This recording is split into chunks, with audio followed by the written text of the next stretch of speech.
Hi, everyone. This is Michelle Hickey here. It is 1 o'clock, so I think we can start making our way to getting started. People are still arriving, but we can certainly take care of some housekeeping.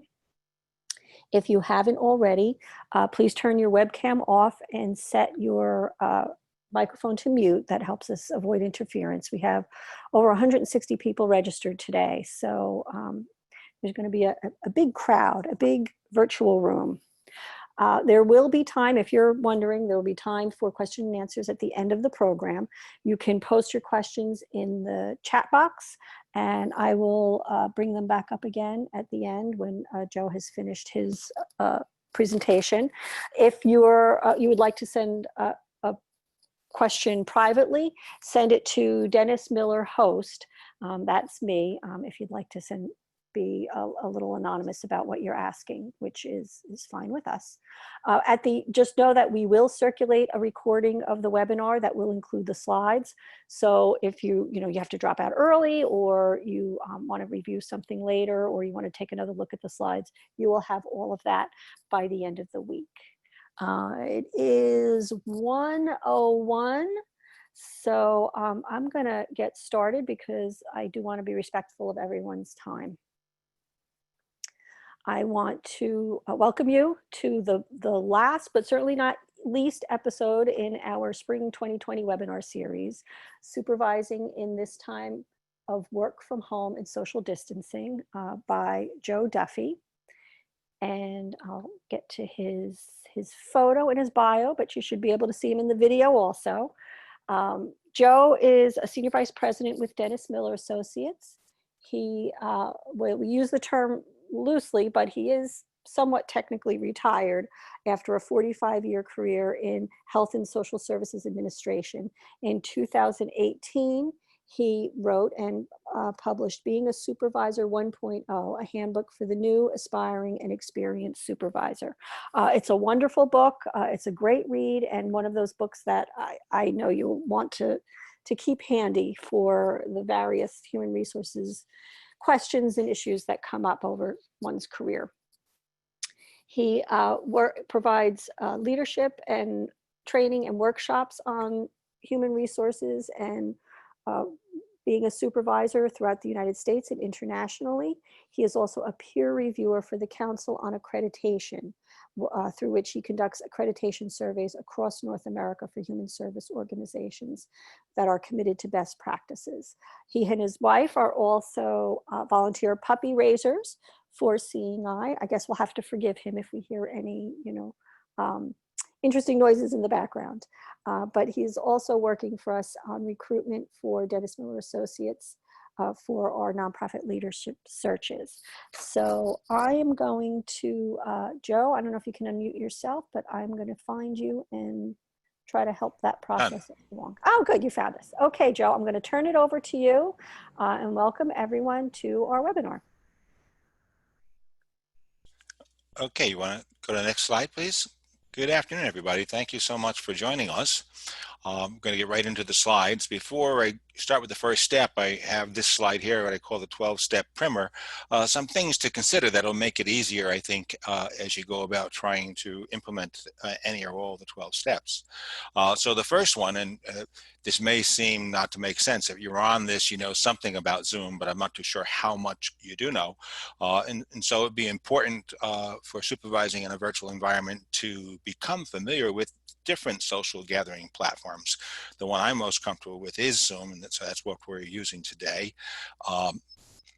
You can stick just with Zoom, but in the resource section at the end of this slideshow, I have a listing of, I believe there's 6 other social gathering platforms, so you might want to look at them, read their pluses and minuses. Many of them are totally free. Some have a free trial period, so you can see if there's something else that might be more suitable to your work environment. Beyond looking at those items in my resource list, At the end, you could just Google social gathering platforms yourself to research some of the options out there. If you have an IT staff person or department in your organization, you might want to consult with them about the technology you have at home to make sure it's as secure as possible. And they might even be able to guide you in the use of these social gathering platforms. And very likely, your organization may have a company account so that you can use that. One of the limitations on Zoom, if you're using it for free, is it limits the amount of time you can have a conference. And I think it's limited at 40 minutes. So you'd have to have an organizational paid for membership to be able to have meetings longer than that. And the other item I suggest that you consider is subscribing to what I call a daily inspirational message. And again, I have some of them listed in the resource section that you might want to look at. But in this time when everybody's doing things remote and we're separated from each other, it could be a gathering point or a rallying point, an icebreaker to start the day, something that could even be the basis of ongoing communications throughout the day with each other. People offering their 2 cents on what they thought of the inspirational message to the day. So with that, let's move on to step 1. Well, we'll get there in a minute. The basic premise of this also is our work world, our whole world has been turned upside down, but our work world as part of that has been turned upside down, and we need to start doing things differently. So the 12 steps, the very first one is to continue the practice of having regularly scheduled supervisory meetings, and that presumes that you're having them. Some supervisors have what I call PRN meetings that, when they feel the need or the employee feels the need. If you've had regularly scheduled meetings, I recommend highly that you continue that practice. And if you haven't had regularly scheduled meetings, I recommend you institute that practice. You can use those social gathering platforms, again, Zoom, but FaceTime is another option, especially for one-on-one. That would work fine, and you'd have the visual contact. But if you don't have that, or you're not comfortable using that yet, while you do that, you can just use your phone or you can use text. But I have a bias for using something where you have a visual, so you can observe the person and you can read a lot more into what's being communicated if you can see their facial expressions. At one point, I recommend it because you want to try to bring some normalcy back into this confusing time as you try to stick to the same schedule you had. But I think you'll probably agree with me that that's probably impossible unless you are a single person in a single household and your employees are. But very likely there are more than one person in that household that have to use some of the technology equipment that you would use for your meetings. There's children that are being taught at home. There's pets and care for household responsibilities. So you want to look at and try to come up with a convenient time that's good for you and for the employee, and then try to stick to that as a schedule so people do get used to the new routine. And I would suggest also with these meetings, you should consider increasing their frequency. You should have contact with your employees on a daily basis. And that doesn't mean the formal meeting daily, but just to check in and how you're doing, let them know you're alive and confirm that they're alive and well. But do consider increasing the frequency. If you're only meeting with your employees, once a month, right now, a lot can happen in a month in this day and age. So you want to probably be talking about at least weekly meetings. And I would suggest when you have these meetings that you keep some kind of notes. It helps you to keep track of what's going on. It can be a starting point for the next meeting. Where do we leave off? How did that go? What's next? You'll have that written record. And you might even want to share that responsibility to, if it's becoming too much of a burden on you to take minutes for 8 or 10 or 12 direct reports. You might want to try rotating that. One time you take the minutes, one time they take the minutes, and circulate them back to each other. Next slide. Similar to continuing the practice of individual meetings in step 1, you need to have your regular team meetings, whether it's a department meeting or a team meeting. And again, I would suggest that you look at the frequency of those meetings. Frequently, in my work practice before coronavirus, our regular team meetings were formally held on a monthly basis. Occasionally, meetings in between if needed. But again, in this work environment where everybody is isolated, you want to bring together people as often as you can. So one way to do that would be to increase the number of these team meetings. And similarly, I would have minutes taken, summaries taken, which again, you can take, or you can share that responsibility with the team members and have them do that. If you're going to do that, though, you'd want to set an expectation. Different people have different work speeds and right now competing obligations, but you wouldn't want the minutes coming out the day before the next meeting. You'd like to have them come out in close proximity to when you had that meeting. For these team meetings, I recommend that you have an agenda. If you had an agenda that you used, a standing agenda for the meetings you held prior to the pre-coronavirus, I would suggest you continue doing that. You may need to change some of the items. One might be just how are we all doing? Let's check in, that you may not have done in the pre-coronavirus time. But circulate that agenda a few days in advance of the meeting and encourage folks, if they have any additions to it, to let you know then so that you can have a final agenda go out at least a day, if not 2 days before your scheduled meeting. And then when you have those summaries, just distribute them quickly to folks. Again, you'll have a record of what's going on for your future reference, but it'll also be a starting point to do follow-up in the subsequent meetings. Step 3. I say maintain an open door policy. Of course, there is no door right now. When you had your office, it was literally maybe an open door where folks could come in, they could pop by, they could call anytime. It is more important than ever in this remote working environment that people not feel alone and they feel that you're available to them and other people on the team are available to each other to support them. So you want to make sure you let them know they can do that. And you do that by making sure initially that the key members of the team, the members of the team, not the key members, have the necessary contact information, whether it's cell phones, email addresses, some help in using FaceTime if they need that, or using that Zoom account if you have it to schedule meetings. But I also recommend, because this can get out of hand really quickly, if you're working from home now, the workday is not the traditional workday of one shift, and especially if you're an organization that has multiple shifts of work going on. But you don't want to be getting calls for minor things 24 hours a day. So talk about with your team, what I call it sacred time, whether it's, generally we sit down for dinner at 5 in our household. And so I like to keep that time 5 to 6 sacred, that we don't interrupt unless it's absolutely necessary, and ask the employees what are their sacred times. It might be the time they need to be online with their kids doing schoolwork, for their exercise class, whatever you can do to respect that, you want to do that for each other and make sure you're not taking advantage of it. When you're working in a remote environment, you might want to also tell the staff your pattern of behavior for checking, especially email. Some people don't check email. In fact, I've encouraged folks in other trainings, don't be checking your email continuously throughout the day.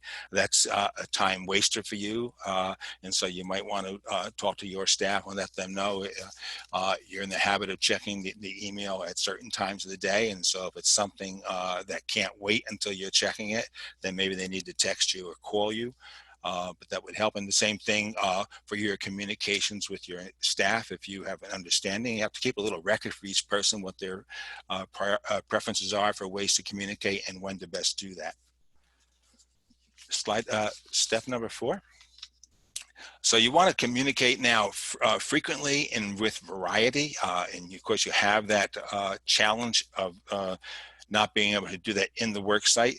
But the work site also has served as a time for people to socialize, whether it's the daily morning routine, having coffee together, gathering around the water cooler. That's where the workplace grapevine took place. You got to keep in mind now that this is not going on. People may be feeling isolated at this time. And so it's important that you communicate as often as you can with your team. I suggest you replace that whatever morning routine was or the second shift routine was, getting together, starting off with a cup of coffee or sitting around the break table with some kind of daily check-in. Just we're going to have a quick email or a quick phone call to say hello, how are you? Uh, what can I do to help you today? What's on your agenda for today? You want to mix your communications up. You don't want to be just dealing with one kind of communication. It can get to be monotonous real quick. So you're going to mix it up between your cell phone or land phone, text, FaceTime with them. And do that also where you can when you're doing one-on-one communications. Again, asking employees what their preference is to communicate. Frequently, people respond better to their preference, and I'll give you an example of that at work. There's one particular director that I worked with before I retired, and my comfort communication mode was email, not texting. I texted very seldomly up until about 3 years ago. And this person, sometimes I would find myself sending a follow-up email because I wasn't getting a timely response, and then a phone call. And when I did have those conversations with her, she would say to me, Joe, if you really need me, I'd appreciate it if you text me. I respond to them right away. And so she trained me to start using text more often. But with that, I also learned to ask the employees, what are your preferences for communication? And then try to use them. You'll get a better response if you're able to do that. One thing I would recommend you do too differently, because it's not just you that should be in communication with each other daily. The employees are separated from each other.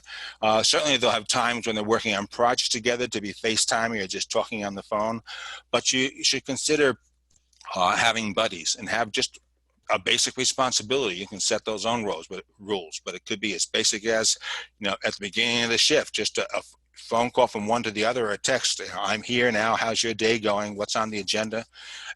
Anything I can help with. And have also a guideline. If anyone gets a sense that something is wrong, they're going to check in with you and let you know they have a concern about another member of the team that you might want to touch base with. Number 4, continued. This is not part of the supervising, but sometimes you can't separate, I think, personal life and personal self-care from supervising. So I'm just also encouraging not only communicate with your staff, but communicate with your family and friends. You might not be seeing brothers or sisters or children and grandchildren as often as you would. So make a point of staying in touch with them too and fit that into your schedule. I also suggest that if you have that capability in your organization, if you don't, and you have an IT department that might be able to help you, get an organizational intranet up and running, and you can have a daily post of the agenda there. You could also send group emails to give instructions to people. This might also be a time for you to learn a new skill. One of them, I would suggest you look at having a daily blog if you haven't used one. All you got to do is Google that, and you can get plenty of help in starting a blog. In between those regular meetings, the individual meetings and the staff meetings I talked about, and I mentioned this already, it's good for you to have some kind of quick, just check in, whether it's a phone call or a text with the team. I'm here, we got this going on today, let me know if you have any concerns that I can help you with. When you are communicating with your employees, especially facially or FaceTime or through a social gathering platform, make sure you're looking at them and looking for any kind of clues to stress. And really you're looking for differences in how they had interacted with you face-to-face in pre-coronavirus. So, if you see a constant frown on their face or a look of surprise, a look of anger, a look of exhaustion, this is something that you can address with them one-on-one. And when we get to the end, again, I'm talking about resources. I have some resources listed there. If it looks like there's needs beyond what you feel comfortable dealing with or what you feel comfortable referring to an EAP with, there's other resources out there. But you want to watch in these verbal communications for changes in the way they look at you and look in a group meeting. But also look for inflections in their voice in those face-to-face communications, or not face-to-face, FaceTime or social gathering communications. And if you don't have that face-to-face, then just be using your ears really carefully to listen for changes in their voice tone. Are they speaking more rapidly than usual, slower than usual, slower to respond, and just take note of that and then address that with them one-on-one or with a professional help within your organization or the resource list that I have again at the end of this slideshow. Number 5, please. Continue the practice. This is not new. This is part of Supervision 101, praise in public. But it's a little hard to do when there is no public, when it's one-on-one. So take the opportunity to certainly acknowledge the person and be very specific about what you're praising them for when you see that. But then take the opportunity to repeat that again when you have the team meeting, or include that in those summary minutes that you're keeping of the individual and the team meetings. You want it to just not be so-and-so did a good job. You want to thank so-and-so for the work they did on project day and coming in in the deadline or coming up with a creative solution.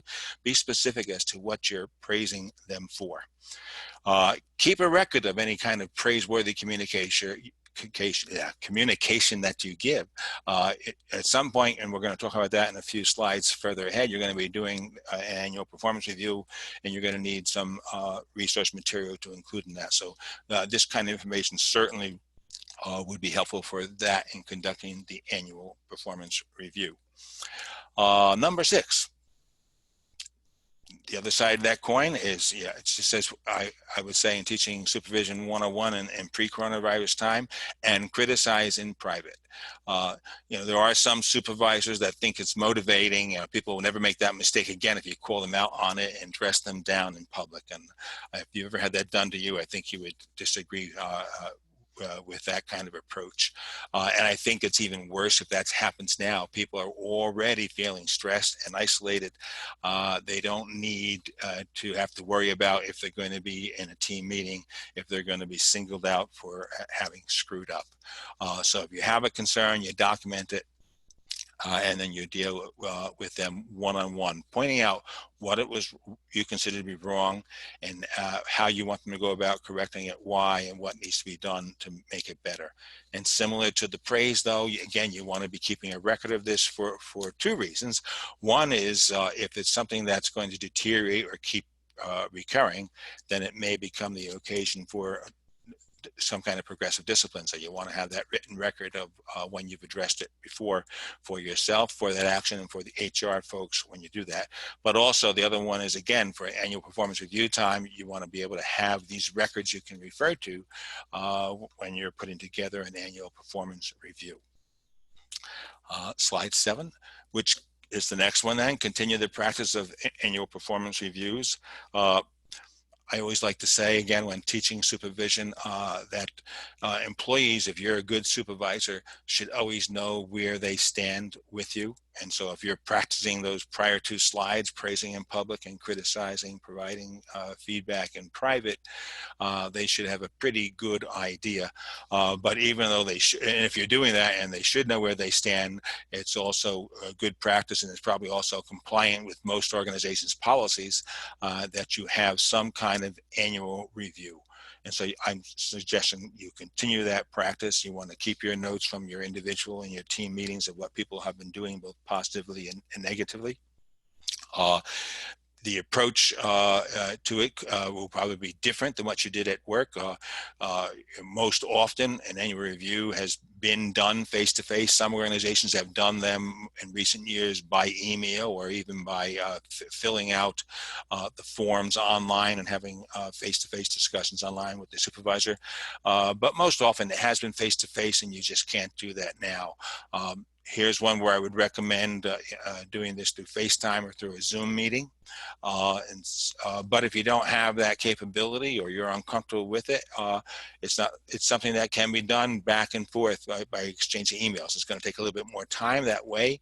You certainly want to email a copy of the written product to the employee to look at, but ideally you want to be able to sit down and, again, see them while you're talking to them, see their reaction, so you'll find out if there's something that you want to follow up on with them. And the last thing I want to say about that, even though you're doing the review annually, is if you have work performance that's not satisfactory, and that's going to happen in this coronavirus time, perhaps more than regular time, because of the added stress, because of the competition at home during what might have been work hours with other things going on. And so you may see some change in productivity. So don't ignore that and hope it's going to go away. It's very rare that that happens. If a problem is ongoing, it's going to get worse. And so address it by gathering the facts and having a sit down and talking to that employee, just as you would back at the workplace.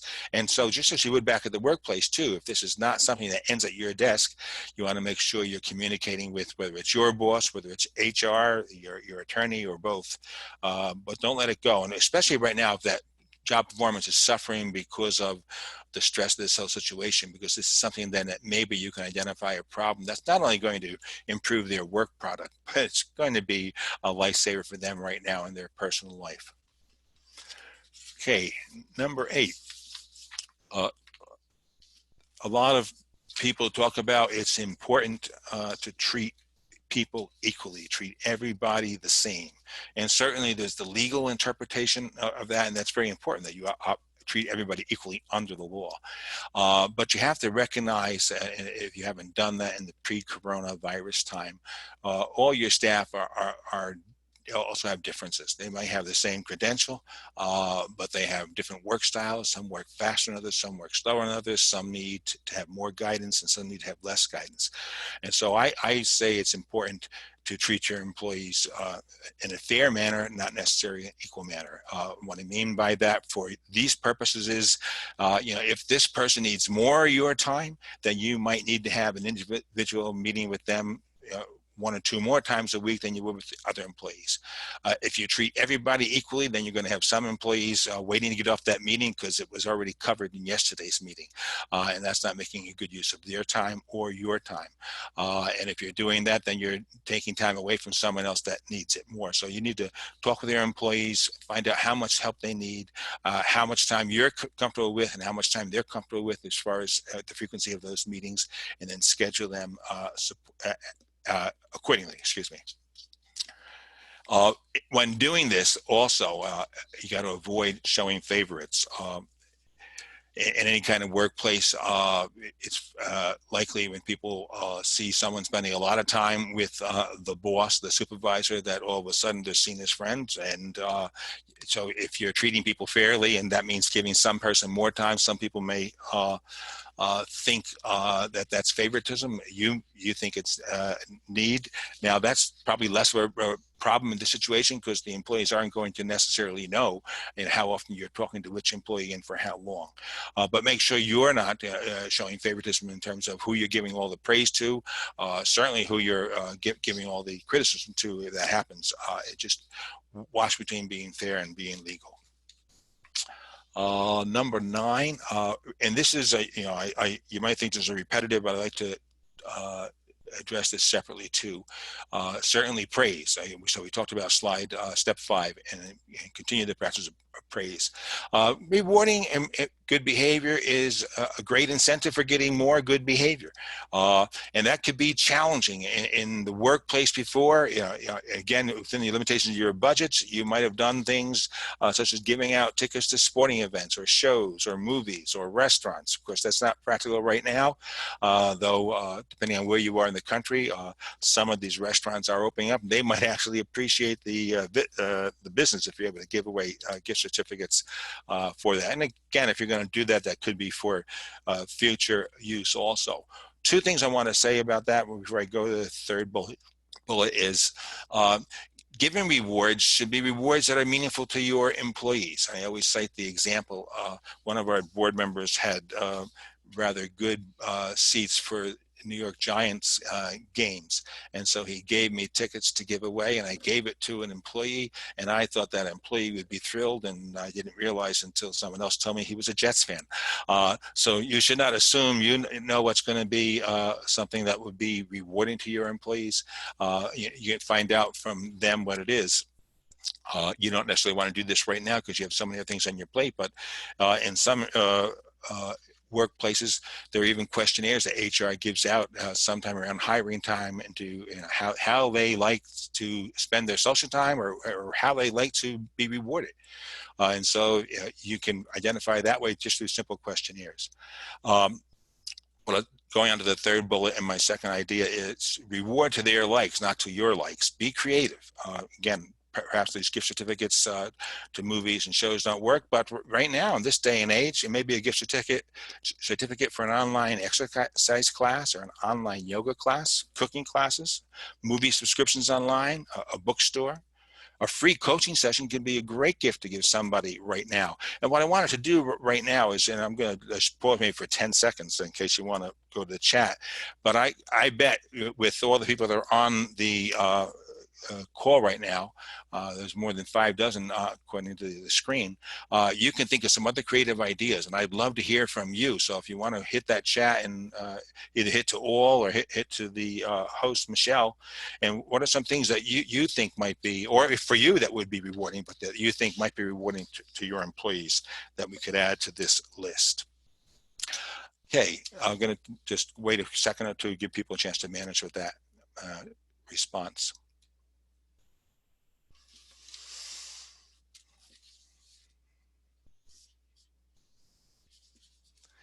This next slide too, you might be saying, how can I manage by walking around when I'm virtually supervising? It's a powerful tool, getting around the workplace, being seen by your employees and by the clients that you're working with. But you can do this even in a remote environment. If you are physically there and able to walk around, that doesn't necessarily mean you should do that right now. If you're walking around, you have the chance of picking up something that you're going to be bringing home to family and friends, or bringing something to them that you brought home from family and friends, even if you are masked. But if you are physically walking around, and you can do that with as much judicious social distancing as possible. So keep those 6 feet away, keep that mask on, avoid giving the person the hug. You want to give them an attaboy, but not a hug right now while you're doing that. But if you are doing it virtually, here's how you can do it. You don't have to be there walking around the station. You can give a call to the person on duty and have them take their phone and just, have the phone go around the room 6 feet apart, but showing you what's going on and greeting the employees that they see while they're doing that, moving around with the phone. So that's just one way of connecting with the employees and letting them see you. And if you need be, that's when you explain to them, I wish I could be there face to face, but I don't want to put you at risk by my doing that. And so for this time being, we're going to do this all by phone. Similarly, when you're supervising someone at home, you can do the same thing with them. Have them take that camera. I do this all the time with my granddaughter. She takes, when we have FaceTime, she gets that phone and walks around the house and shows us what she's doing on her art project or her homework. But you can ask them to share, and this is a chance for you to see where they live, if they don't feel that's being intrusive, but they might like to show off. Again, they're frequently looking for opportunities to socialize. So it's not just the numbers and the work product. It's what's going on in your home life right now too.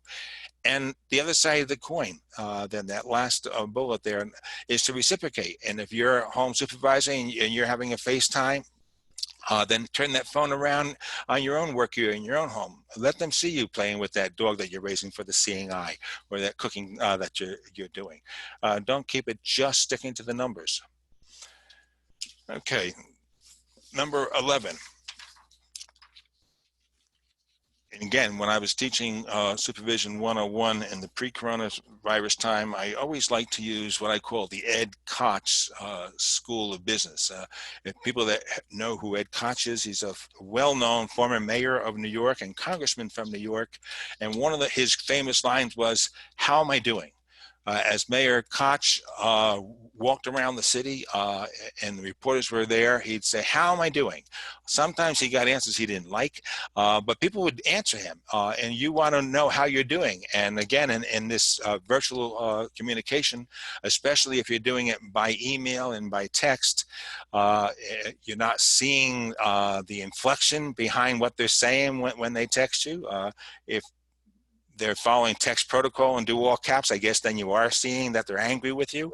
But you need to find ways to ask, and it could be literally ask them, how am I doing? Or at the end of these meetings, whether it's one-on-one or whether it's those group meetings, ask them, what worked today? What didn't work today? Is there anything I'm doing that's making you feel uncomfortable? Is there anything more I can do or others can do to make it easier for you to do your job? But be regularly asking that question. Don't just assume you're doing fine, or don't just assume everything's going fine. And many times if you don't ask, they won't tell you. They'll keep it in, and then work will start deteriorating. They'll get angry or perhaps depressed, and you don't want to do that in this time of age especially. You might even want to can we go back to that last slide for a second, please, Michelle? In your workplace, you may already have a suggestion box system. It used to literally be a suggestion box in some kind of regularly visited area, whether it was in the employee lounges or where the time clock was. You want to continue that process of having a suggestion system. Some other agencies have supplemented that in recent years with some kind of online suggestion system. And so you want to be able to benefit from that. And again, this is something that you can, if you have a good relationship with your employees, just invite them to give you your suggestions. You can make a point of asking at these individual meetings or the team meeting, does anyone else have another suggestion you want to bring up? But you could also, if you have an IT department, they could help you set up some kind of online suggestion system that could replace the old-fashioned communication suggestion boxes. And lastly, on the steps, before we go to the resources, is continue to be a person of integrity. Integrity is not something that you can easily regain if you lose it. And it's something you never want to lose. But again, I think in this environment where you want your employees to trust you and know you're going to be having their back, it's important that they continue to see you as a person of integrity. And some of my suggestions for how you would do that is to always do the right thing. Always treat people fairly. Be transparent. Be timely. Let them know what's going on with your communications. If you say you're going to get back to them in the next day, make sure you do that. If you say you're going to check on it, give them a time frame when you're going to do that, and then do that. And when you follow through and what you say you're going to do, that builds up your credibility. If you do act this way, your team's going to trust you even more and support you, and they're going to follow you through hell and back, which might be another way of describing the current coronavirus pandemic situation in which we are living and working.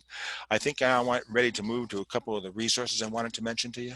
You want to hit the next slide? The conclusion. So supervision always has its challenges. It certainly had its challenges in the workplace before the coronavirus hit. Supervision in this time from a working from home situation and social distancing has its own challenges. I think we've covered them so far. What worked in pre-coronavirus workplaces may not work, so you have to adapt to this virtual environment. Why I'm talking about that, I wanted to mention one thing that's not in the resources, and you might want to jot this down. There's an excellent series of 10 books that just came out, and they're easy reads. The title is Resilience, so you might just want to book the Resilience, Google resilience authors about that. And they're very inexpensive. I think it's $4 and change for the electronic version. But on topics like conducting virtual meetings, developing virtual teams, dealing with stress in the COVID environment, but it'll give you, especially for developing virtual teams, some great suggestions on how to do things differently than you would if you were doing it face-to-face in the old work environment. Throughout this, then going back here to the bullets, the fourth bullet is be flexible with your supervisory styles. So don't insist we're going to do everything exactly the same. You just can't. People cannot follow the same schedule they had.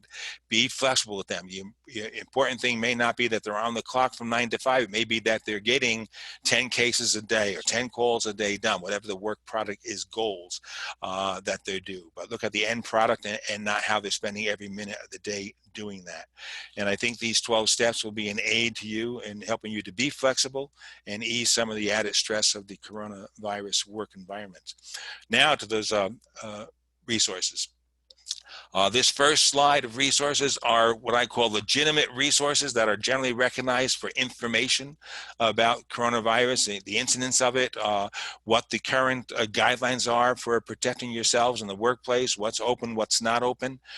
So these are very good sources you might want to go and look at for the most recent updates, which will be important right now because the country is slowly opening up right now, but every state is different. And you can also expect from everything I hear that as things open up, there's going to be some increases selectively, and so there may be some going back to more social distancing, going back and forth. So it's not going to be a matter of it's all over, everything's back to normal.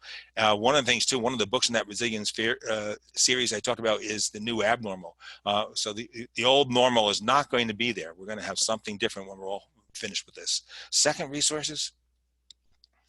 This is what I mentioned at the very beginning. On the bottom, there's 6 other social gathering platforms that you might want to look at and see if any of them appeal to you for your work site better than Zoom. And above that is 2 websites you can go to if you're interested in those daily messages. I used the Hazelden and Betty Ford in my prior workplace before I retired, but they have a daily message they send out, inspirational, that was emailed to me and then got cascaded to key people in the organization who posted it throughout the organization. This became something that clients could look at, but staff could look at. It could be part of their discussion in groups when they were having groups, but just among themselves or at that coffee table. But right now, it's a great way of helping folks to focus and become grounded. So you might want to look at all them. These 2 are free, and you can just Google daily inspiration messages. There's a bunch of other ones out there that you might like, and I think that would be a great way to help team building in the coronavirus environment. Okay, and then the last one. This slide gets more to, again, I'm talking to you when you're communicating with your employees, you're looking for differences in the way they're looking when you have face-to-face, or way they're sounding when you're listening to them, or the nature of what they're writing in those emails. And depending on the severity of it, you may want to be calling 911 to get someone some help. You may want to let your employees all know they have these lines available to them if they're having problems with substance abuse or having problems with suicidal ideations. And certainly it's not there, but I mentioned it earlier. If you're fortunate enough to have an EAP program, it could be a suggested, or it could be a mandatory EAP suggestion recommendation that they go for help. And I think that might bring us to the end here. Yes. Oh, actually, I do want to mention one more thing. Thank you.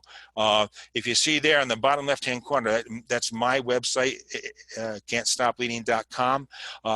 You might want to look there. One is actually I have the web address for that whole resilience series on that, so you can look at the 10 books and what they're about and decide if you want to see any of them. But also under articles, there's some other articles on supervising and managing in the COVID environment that you might find as a useful resource. And with that, do we have any questions? Well, before we get to questions, it's Michelle Hickey again. I'm back. I just wanted to mention too, Joe, we can include the link to that resilience series in the follow-up email that we sent with the video of this. Good. Now, this is the last of our spring 2020 webinars, but if you are interested in taking a deeper dive into how to bring your organization to a higher level of performance, Dennis C. Miller offers 2 online courses, and it's a 6-month subscription. And if you enroll during the summer, you can see the June, July, and August. The first 2 months of subscription costs will be waived. So I hope you'll think about taking advantage of that. Each course has about an hour of runtime, but it's broken down into modules so that you can really think through each of the topics he discusses. And each course comes with an accompanying workbook. So with that, we'll move to questions. And Joe, I know you were looking for ideas for rewarding people and rewarding your people when they do well. And there were lots of public comments about, well, food, which is, of course, my personal favorite, and gift cards to experiences and a little time off to enjoy that. One came to me privately that I did want to mention is that a supervisor could, or an employer could donate to a cause that the individual being rewarded is passionate about. And I Great just thought idea. that was a really wonderful idea. So I hope you're all getting ready to post some questions. Joe, I have a question that has been Sure. on my mind. For, so you had done a webinar early in our series, and since then, we've all had more time to experience this work from home distance scenario. And I am hearing colleagues who sound very, very stressed because with the Zoom, the advent of the Zoom meeting, they're getting scheduled back-to-back Zoom meetings. And I get the sense, I've talked to a few people, it sounds like they're just getting no buffer. They're starting at, 7 in the morning and, to, 7 in the evening. And I've talked to a few people who sounded very stressed, and I wondered what your thoughts were on that. Yeah, a couple of things. One is I use that word, I like to call it sacred time. You need to have sacred time in your day, and that could be time for prayer, but time for yourself. Right. And so you have, agreed upon, do not call me unless the building's burning down between 6 and 7. So let the staff know this is your sacred time. But also, this idea of Zoom meetings, I did that at work. I would have a meeting at 9, at 9:30, at 10, at 10:30, and I'm saying I don't have time to go to the bathroom. Right. And so if you're doing these Zoom meetings, then you may apply that same scheduling technique, that I'm going to have an hour downtime after the second meeting or after the third meeting, or going to have 15 to 20 minutes in between meetings to gather my thoughts. If you wait till the end of the day to start acting on everything you said you were going to do at the first and second Zoom meeting, you're probably going to forget some of them. So schedule some downtime for yourself. And it is going to be a long day if you're doing those things. So it's important to have that schedule. And if you find it's getting out of hand, then you need to sit down again with your team and talk about it. This is not working for me. So I'm going to I don't want you to think I'm ignoring you, but I'm not going to check in with you, twice a day. I'm going to check in with you once a day now, or I'm going to call you every other day, but have the buddy call you the day in between. Some way to be able to share that responsibility. And maybe then, you might need to have a mental health day. And so you tell your team you're going to go off the grid on Tuesday. So again, unless the place is burning down, let's not communicate this Tuesday. You don't want to do that every day to them, but you got to take care of yourself too. And if you don't take care of yourself, it's not going to be long before you're not able to take care of them. Right. What do you see? What are the things that you're hearing people talk about, and what are you seeing about return to work? I mean, I can't see if everybody's here is from New Jersey. And I know that different even counties in New Jersey and different states have different legal guidance. But what do you see is happening in actual life? In my answer to that, I'm going to date myself, but I remember back to my freshman year in college. That was 40 plus years ago. And by the way, I don't know that everyone in this group is going to remember Mayor Koch. Oh, okay. I thought about Google him. Yeah, Google Mayor Koch, and you'll know who that was. He was a character. He was indeed. So anyway, this classmate of mine, somehow in a conversation, talked about he always takes a pessimistic attitude. And when asked why, I said, well, because then I'm not going to be upset when things fall apart because I've expected it. I'll be pleasantly surprised. I hate to say take a pessimistic attitude in this environment, but I'm in New Jersey, which is one of the epicenters, and in New Jersey, close to New York City, a 40-minute ride to Manhattan. And one of the books in that series is Resilience. I think it was called Coping with the New Abnormal, or something like that in the title. But this author, I think, hit it on the head. People that are thinking we're going to bide our time and we're going to go back to business as usual, we're not going to go back to business as usual. I don't know what the final new normal is going to be, but it's going to be much more heavily reliant on virtual teams and virtual meetings. One of the authors I read in that series said, you know what, this could be a blessing if your lease is coming due. Don't Mhm. renew it Mhm. because in the new environment, there's going to be so much work from home. You're not going to need all that real estate. And so my point is do some reading on what the future, read some futurists, but go to that resilience series and look at it. We're not going to be going back to the same way we do business. Sure, we're going to be going back to some work sites, especially where you have residential. But I don't see a point in time where I'm going to say you're not going to be wearing a mask a year from now. Mhm. Um, and so until we got a wonderful vaccine, we're going to be working in a very cautious work environment and living environment. What do you see as some of the positives of what we've learned in the last 3 months? Some of the positives. I'd love to hear from others what they've seen too, but I think some of the positives. I am really impressed. I'm retired for 4 years, and I'm really impressed going back to my prior agency, Catholic Charities in Patterson, but also the network around the country, to see the creative things people are Mhm. doing to feed all these hungry people Mhm. that can't afford because they don't have a paycheck.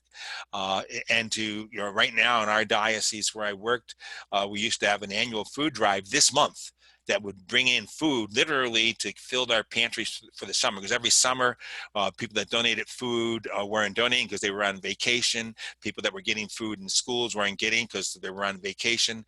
And so we would have this drive. Well, right now people aren't going to churches still. And so our development person at Catholic Charities was able to put together a virtual food drive using a company that people could just make $1 donation and they're going to deliver the food to our pantries for us. So people have been creative in how they're delivering addiction services, how they're selling products if they're in the for-profit sector, but how they're supervising, especially residential care. This is a headache that I'm saying I'm glad not to be in charge right now, not to have to worry about having staffing in place 24/7. But when you have those staff in place, what do you do to keep them safe and the clients safe? People are coming up with some creative solutions to do that. So it's a chance to let people shine. And then you do what I talked about, praise them when they do that. And Yeah. that's going to be self-motivating to get more of it. I recently listened to a State of the University address by a New Jersey university president, and one of the things she said, and I almost had to laugh. She said, "Well, because I think we've all seen reports of the universities how they really, pulled themselves to all provide, of course, their academic and other offerings online." And she said, well, to hear the media tell it, it's as if we all flipped a switch and suddenly everything was online. She said, in reality, it really wasn't quite like that.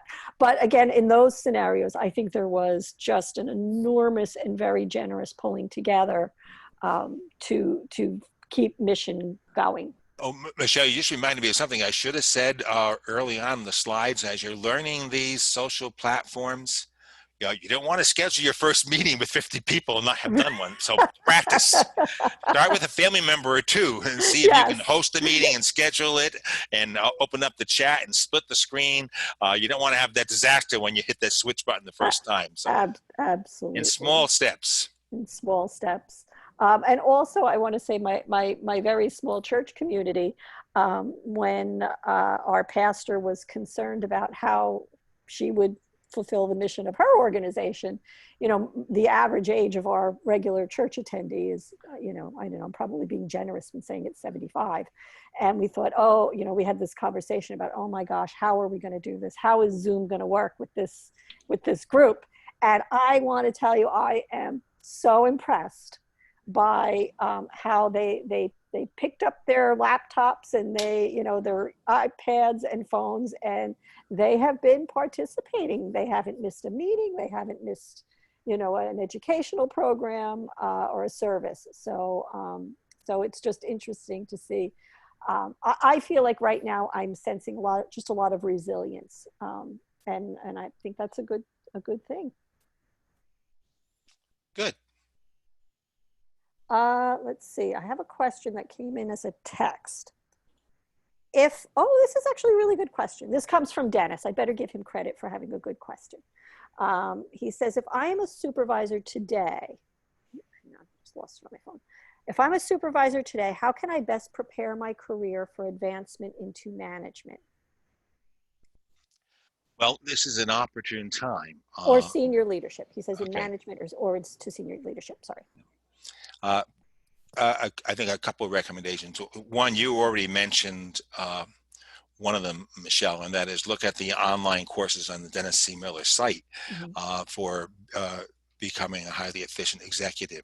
But one very good one I'll give you, and actually I cover this in the self-care one, is whether you're on Facebook, I do it more on Facebook, but LinkedIn has similar ones. Start searching for groups. There's a group on Facebook for new supervisors and managers. There's multiple groups on Facebook for leadership, where you can post questions, where you can share resources, where you're having something frustrating going on, you can go to that group. Some of them are as small as a couple of dozen. Some of them have hundreds to 1,000 or more members, where you can pick their brains. And with that information is coming free online courses on this particular topic of leadership, on that particular topic of conflict resolution, team building. And so there's all sorts of avenues available to you in this virtual environment. So I would recommend Google and both Facebook and LinkedIn for groups you can join. And then just Google online education for leadership. Go to the professional associations. SHRM, you go to their website and look at their offerings, whether it's free or paid programs. But it's a time where you can do some of this stuff too at your quiet time. So you don't have to worry about, you got to do it between 1 and 2 on Wednesday afternoon. You can do it at your leisure. Mm-hmm. All right. Well, I will say we've gotten a couple of notes from attendees who actually do remember Mayor Koch. So, we're in age appropriate company, or a wide range. So I wanted to just say thank you, Joe. To everyone in the audience here. We will be forwarding a recording of this webinar, and we'll include additional resources as Joe thinks of them, including a link to that resilient series, and the recording will include the slides. Joe, do you want to add anything else? Yes, I'd like to add my thanks, first of all, to Dennis C. Miller of Dennis C. Miller Associates, who brought together this 7 series of webinars for you, and to the other presenters, Susan Hairston and Anthony Pantalone, Michelle and Dennis and Greg Nielsen, for your time in doing this. But especially you, Michelle, you've been the glue here that's gotten all these 7 sessions together and made it possible. So thank you so much. And I think we did a better job this time of knowing when to change the slides. Yeah, we did good. I think we were doing this for years. That's right. That's right. Over the course of 7 weeks, I think I'm getting better at this. So, all right. Well, thank you, Joe. Thank you, Dennis. And thank you, everyone, for showing up today. Have a great day, everybody. Take care. Thank you so much.